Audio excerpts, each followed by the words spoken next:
É por Portugal que sou candidato à presidência da República. É normal que muita gente questione se alguém que não conseguiu liderar de forma pacífica o seu próprio partido é capaz de congregar vontades que vão além de um partido numa presidência da República. Hoje em dia, António José Seguro aparece quase como um não político. Eu não venho da política tradicional, do jogo da intriga, dos joguinhos de poder. Mas o que ele é verdadeiramente um político com muita experiência, que fez esse percurso sempre muito by the book.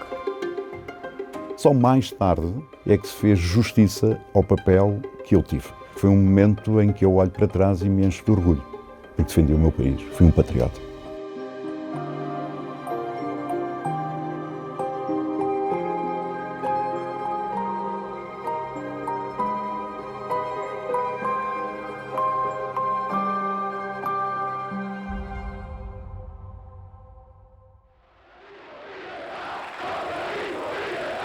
Muito influenciado pela televisão espanhola e pela ascensão do Filipe González em Espanha, eu entendi que a política era uma forma de melhorar a vida das pessoas de uma forma mais efetiva.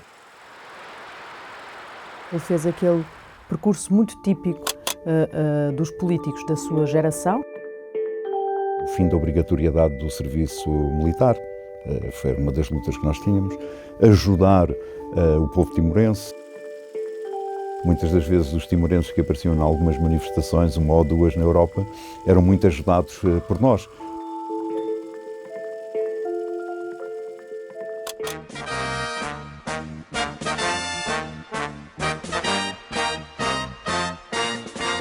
Levanta a voz, camarada, vem cantar nossa vitória. Em 91, há legislativas, o líder do partido era Jorge Sampaio. Resta agora saber se esta animação vai manter-se até às eleições de outubro. Jeito para cantar não falta ao dirigente socialista. Pode ser este um dos trunfos para um novo relacionamento entre a classe política e a juventude. Nessa campanha dessas legislativas de 91, António José Seguro até tem ali algum protagonismo. Tinha uma campanha que se chamava Deixa-me Seduzir-te e passava pela distribuição de 250 mil preservativos em iniciativas de campanha das legislativas, relacionadas com essas legislativas. Tinha uma rosinha que dizia deixa-me seduzir-te, portanto era a forma empática que nós tínhamos, e por dentro, quando se abria a caixinha, tinham as instruções para utilizar os preservativos, porque na altura havia a SIDA de uma forma muito persistente. É certo que para o PS isso valeu de muito pouco, porque Jorge Sampaio perdeu essas legislativas, como sabemos.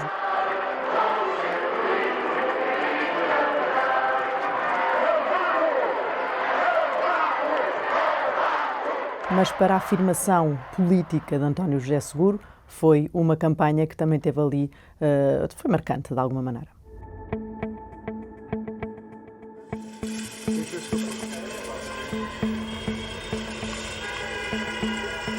Esta foi para nós uma vitória histórica.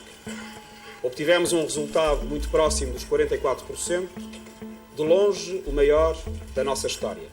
António Guterres chega ao governo e resolve chamar para secretários de Estado 3 jovens ali promissores. António José Seguro, que foi secretário de Estado da Juventude e do Desporto, era António Costa, que foi secretário de Estado dos Assuntos Parlamentares, e José Sócrates, que foi secretário de Estado do Ambiente.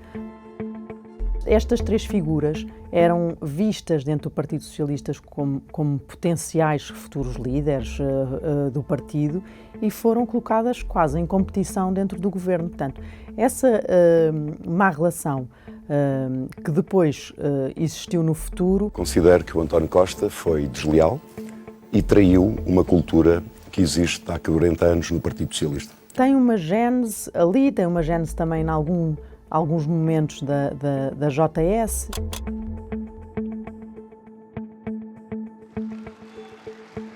António Guterres foi chamar António José Seguro ao Parlamento Europeu para ele integrar o governo numa remodelação. Eu recebi um telefonema do António Guterres a dizer preciso de ti aqui. E, portanto, eu não podia dizer que não.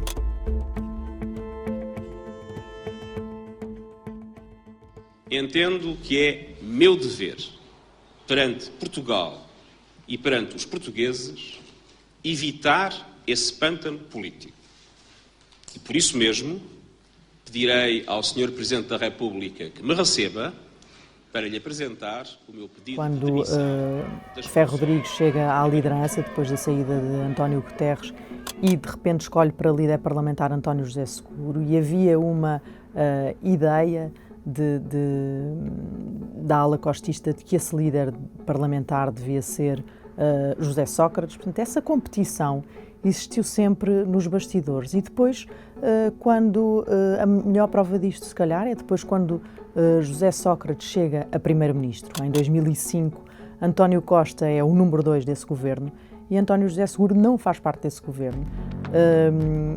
E no Partido Socialista, na bancada parlamentar onde era deputado, é uma figura da última fila.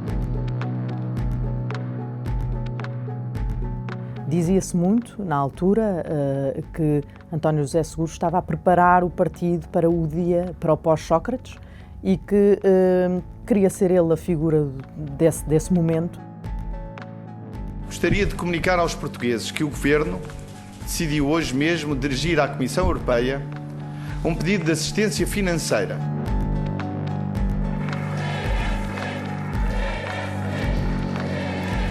Eu chego à liderança do Partido Socialista, depois do PS ter tido uma derrota. Eu prometi mudança para o Partido Socialista. E a mudança para o Partido Socialista é pôr o Partido Socialista a olhar para o futuro. Estando o país sob assistência financeira e tendo havido um memorando que foi negociado pelo anterior governo do Partido Socialista, do qual eu não pertenci.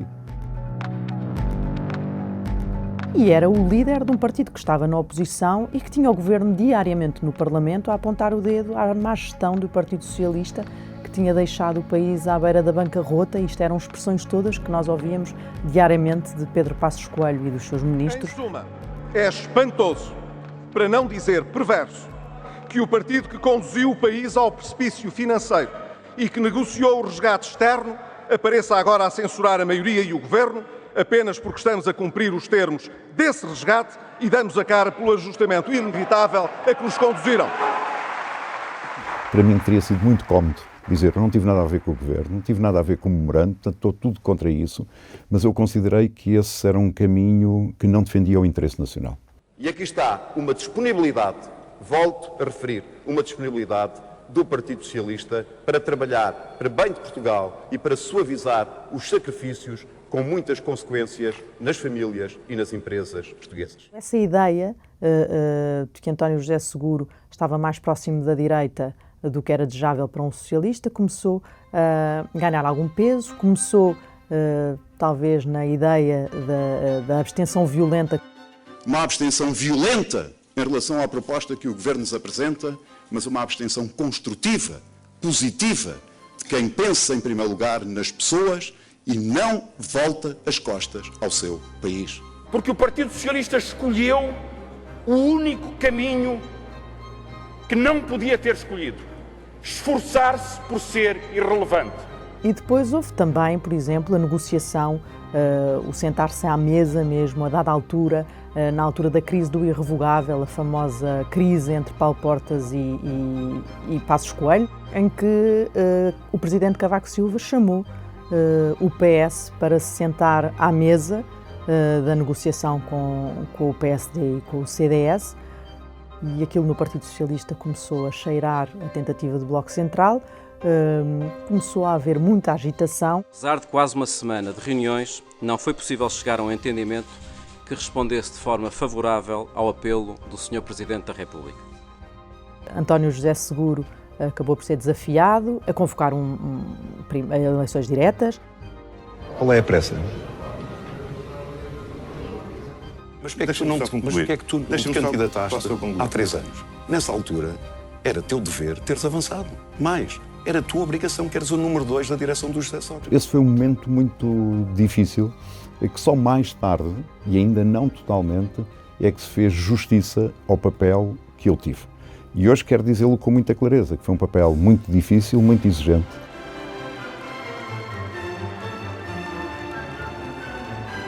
António Costa ganhou e António José Seguro saiu debaixo do holofote e passou os últimos 10 anos completamente afastado de qualquer contacto com a vida política partidária. Diante das incertezas, acreditamos que pode haver segurança. Perante sinais de ódio, acreditamos que pode haver tolerância. Diante da angústia, acreditamos que pode haver esperança. Eu nunca pensei em ser candidato a Presidente da República. Esse afastamento dos 10 anos pode funcionar como uma vantagem, porque é alguém que pode reconstruir uma imagem, que de facto soube esperar pelo seu momento para voltar, que é a tal frase: afastei-me quando podia dividir. Volto agora para unir. E tem outra vantagem ainda, que é consegue descolar-se com facilidade de algumas das polémicas que o seu próprio partido passou nos últimos 10 anos. Apresentei a minha demissão a Sua Excelência, o Sr. Presidente da República. É normal que muita gente questione se alguém que não conseguiu liderar de forma pacífica o seu próprio partido é capaz de congregar vontades numa presidência da República. Esta decisão do Partido Socialista foi tomada na oportunidade devida. Infelizmente, não me parece que nenhuma das candidaturas apresentadas cumpra os requisitos mínimos para ser presidente. Os pontos fortes de António José Seguro para esta corrida presidencial são claramente a sua experiência política. Um presidente, não um aprendiz. Um presidente que conheça de forma concreta o contexto da tomada de decisão do nosso sistema de governo. E também a imagem que foi cultivando de moderação e de capacidade de diálogo. Sinto o país, de facto, muito dividido. Há pessoas que já nem ouvem os argumentos uns dos outros. Essa moderação às vezes é um pouco confundida com falta de assertividade, com falta de firmeza na assunção de posições. E eu considero que hoje o Presidente da República deve desempenhar esse papel. O de ser uma pessoa que sabe ouvir, que sabe agregar. Um Presidente que não divida, mas que agregue. Conheço o país real, conheço a Europa, sei o que está em jogo e sei como defender Portugal com firmeza e respeito. Não preciso de aprender no cargo, chego preparado.